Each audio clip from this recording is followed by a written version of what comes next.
दुर्भाग्य के साथ कहना पड़ेगा, आज के नेता प्रतिपक्ष क्या भाषा बोलते हैं। मैं तो हम अपने उज्जैन में था, ऐसे ही छठ मैया के कार्यक्रम में आनंद ले रहा था, लेकिन ऐसा अपमान कभी नहीं हुआ जैसा नादान इस नेता प्रतिपक्ष ने किया है। इसकी जितनी निंदा की जाए कम है। वो जिस दिन चुनाव है 6 तारीख के दिन, आपकी उंगली से इतनी बार बटन दबाओ कमल के फूल का कि चाहे बटन टूट जाए लेकिन आनंद आ जाए, सारा हिसाब चूकता हो जाना चाहिए। हमारे बीच में से भाव होना चाहिए। मैं तो आश्चर्य करता हूं कि कैसे ये मुंह से निकल सकता है। छठ मैया का अपमान करेंगे, बिहार के लोगों का अपमान करेंगे, लेकिन पूरी कंपनी बिगड़ी हुई। इनके राष्ट्रीय अध्यक्ष कहते कि छोटा मोटा राज्य होगा बिहार, इनकी साथ वाले कहते ममता की ये सारे बिहारी बदमाश होते हैं। आप बताओ, शर्म आना चाहिए, डूब मरना चाहिए। हम गाली खाने के लिए है क्या? किसी भी प्रकार से ऐसी भाषा बोलने वाले का लोकतंत्र में कोई स्थान नहीं होना चाहिए। चारों तरफ से यशस्वी प्रधानमंत्री के नेतृत्व में जो वातावरण बना हुआ है, जो नीतीश कुमार जी ने काम किया है, वाकई 20 साल के अंदर एक नेता पूरा 55 साल का पूरा पलटा करते हैं। जिस प्रकार का माहौल बनाते हैं, मैं मान के चलता हूँ, जब बिहार की धरती पे आता हूँ तो मुझे एक अलग प्रकार का संबंध अपने से भी जुड़ता दिखाई देता है। बिहार गया जी में हमारी भी कुल देवी है, इसलिए बिहार से मेरा एक विशेष रिश्ता है, अलग प्रकार का रिश्ता भी। बिहार के गया के पास के मठ में वराह देवी का मंदिर है, वो हमारी कुल देवी भी है। हम वहाँ आकर के अपने पुरखों के उस जमाने के संबंध, बहुत पुराना होगा, पीढ़ियाँ गुजर गई, लेकिन पीढ़ियाँ भले ही गुजर जाए, जहाँ से मैं आता हूँ वो बाबा महाकाल की नगरी है, और महाकाल की नगरी का भी अशोक के काल से भी संबंध है। अशोक, उनके पिता के समय 2 बड़े बड़े महाराज्य होते थे जिनको महाजनपद बोलते थे। यहाँ सम्राट बैठते थे, उज्जैन में युवराज बैठते थे। उस काल से जब अशोक 10 साल वहाँ युवराज रहे, बाद के काल में यहाँ बन करके उनने अशोक के सुशासन की मिसाल दुनिया याद करती। हमारे अपनी मुद्रा में अशोक चिन्ह हमको दिखाई देता है। तो उस काल से लगा करके राजा भोज के काल तक, राजा भोज से लगा करके 5000 साल पहले भगवान कृष्ण ने अपने पुत्र सांब के माध्यम से यहाँ सूर्य का मंदिर बनवाया। ये हमारा अतीत का वो गौरवशाली पृष्ठ है। जोरदार अभिनंदन करें वो भगवान कृष्ण के काल के लिए भी, जिनके कारण से भगवान कृष्ण के सारे गोपाल अपने जीवन का आनंद उस क्षण से महसूस करते हैं जब प्रकृति से परमात्मा ने माता गौ माता के साथ संबंध जोड़ा।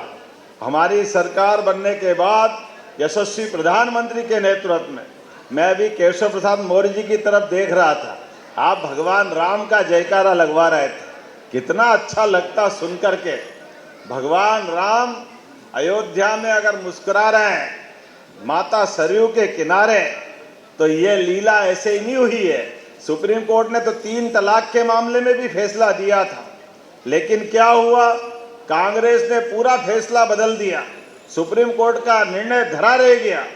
लेकिन अब 56 इंच वाले की सरकार है, यशस्वी प्रधानमंत्री नरेंद्र मोदी जी की सरकार है। जोरदार अभिनंदन मोदी जी के लिए भी करिए, जिनके कारण से सुप्रीम कोर्ट का फैसला होता है।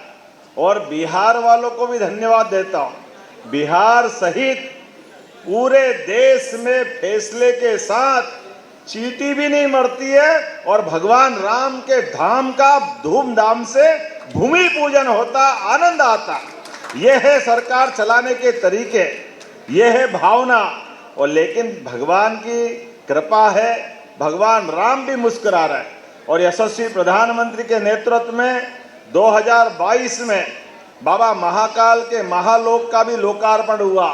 एक बार बाबा महाकाल की जयकारा लगाए, महाकाल महाराज की।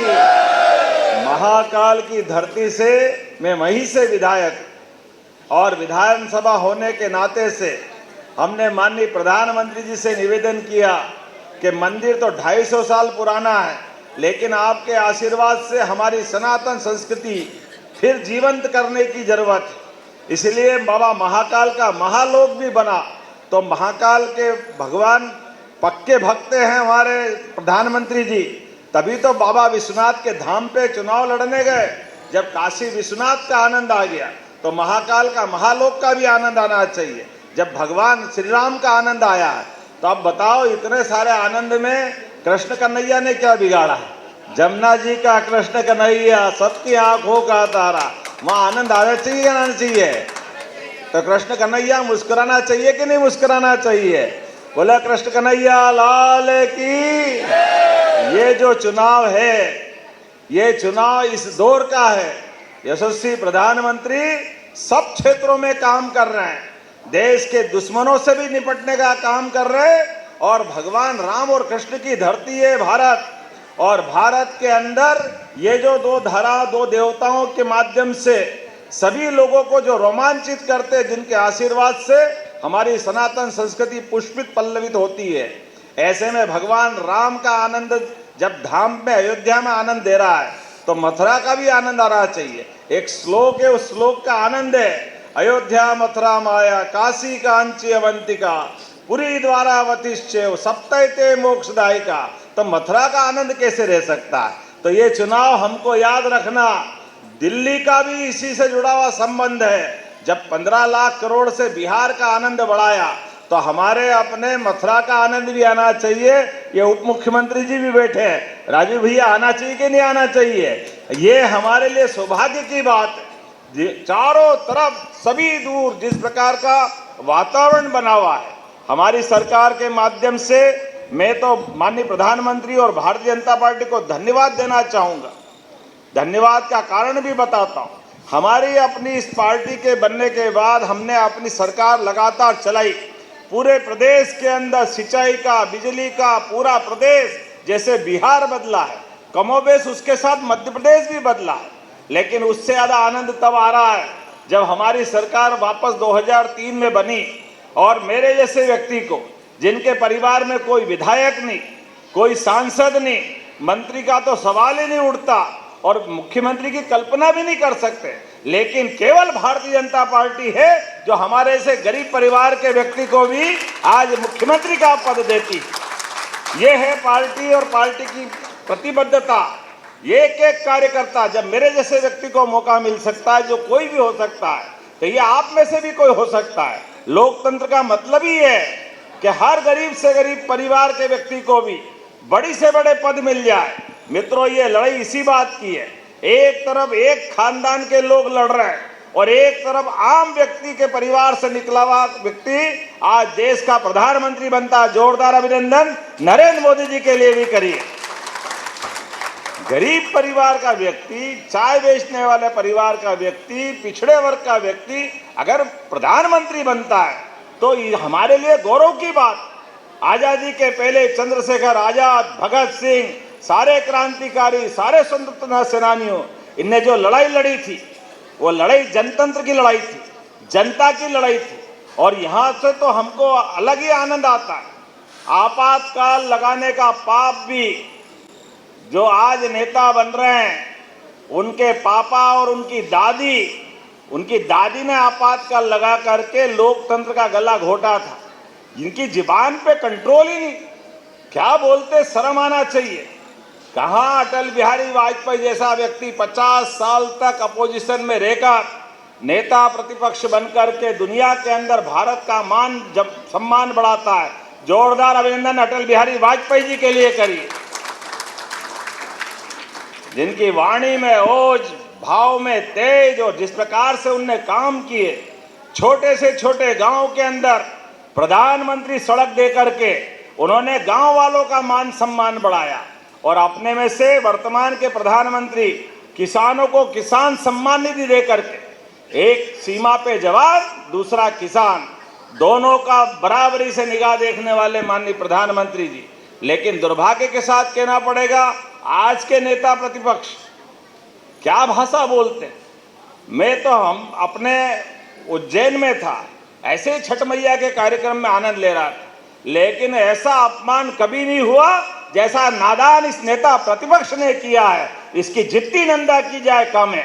वो जिस दिन चुनाव है 6 तारीख के दिन, आपकी उंगली से इतनी बार बटन दबाओ कमल के फूल का कि चाहे बटन टूट जाए लेकिन आनंद आ जाए, सारा हिसाब चूकता हो जाना चाहिए।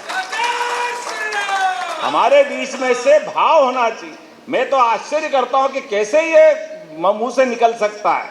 छठ मैया का अपमान करेंगे, बिहार के लोगों का अपमान करेंगे, लेकिन पूरी कंपनी बिगड़ी हुई। इनके राष्ट्रीय अध्यक्ष कहते कि छोटा मोटा राज्य होगा बिहार, इनकी साथ वाले कहते ममता की ये सारे बिहारी बदमाश होते हैं। आप बताओ, शर्म आना चाहिए, डूब मरना चाहिए। हम गाली खाने के लिए है क्या? किसी भी प्रकार से ऐसी भाषा बोलने वाले का लोकतंत्र में कोई स्थान नहीं होना चाहिए। आज इस अवसर पर जब मैं अपने मध्य प्रदेश से यहाँ आया हूँ तो दो कारण से आया हूँ। पटना ये राजधानी भी है, यहाँ की हवा सब तरफ फैलती है। ऐसे समय में जैसे मैंने कहा कि हमारी सरकार बनने के बाद भगवान कृष्ण के जो तीर्थ है हमारे यहाँ मालूम पड़ेगा।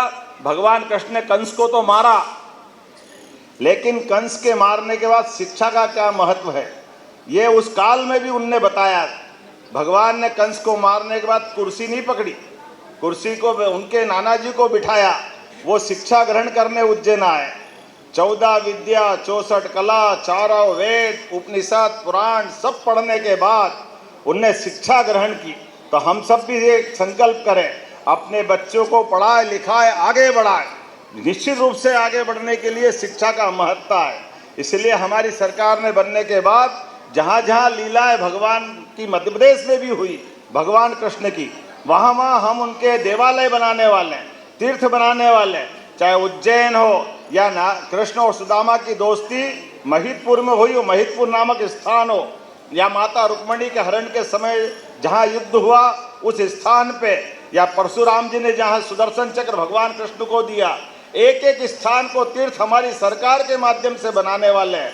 जब भगवान के कृष्ण के धाम के वहाँ आनंद आना चाहिए तो बिहार भी आगे बढ़ेगा। बढ़ेगा कि नहीं बढ़ेगा? जोरदार अभिनंदन करें हमारे अपने गौरवशाली अतीत के लिए। और जिस प्रकार की योजना बनी, आप मित्रों इस बात में बिल्कुल संकोच मत करना। हमारे यहाँ लाडली बहना योजना बनी थी, 1000 रुपया से शुरू करते करते अभी हमारी सरकार ने पिछली बार 1250, इसी साल दिवाली से 1500, धीरे धीरे करके बढ़ते जा रहे हैं। आपके यहाँ भी माता बहनों को 10,000 की सहायता मिली है और आने वाले समय में 2 लाख तक की योजना है। ये मोदी जी की सरकार और भारतीय जनता पार्टी की जुबान का सवाल है, जो कहते वो करके दिखाते हैं। तो निश्चित रूप से संजय भाई चौरसिया जी, जोरदार अभिनंदन करो हमारे तपोनिष्ठ कार्यकर्ता और ये भाई के लिए। अगली बार यहाँ विजय जुलूस निकलेगा कि नहीं निकलेगा? तो जोरदार ताली वाली बजा करके एक बार अभिनंदन करें और मेरे साथ सब खड़े हो जाएं, एक बार जोर से बोले, भारत माता की, भारत माता की, भारत माता की। बहुत बहुत धन्यवाद। भारत माता की जय।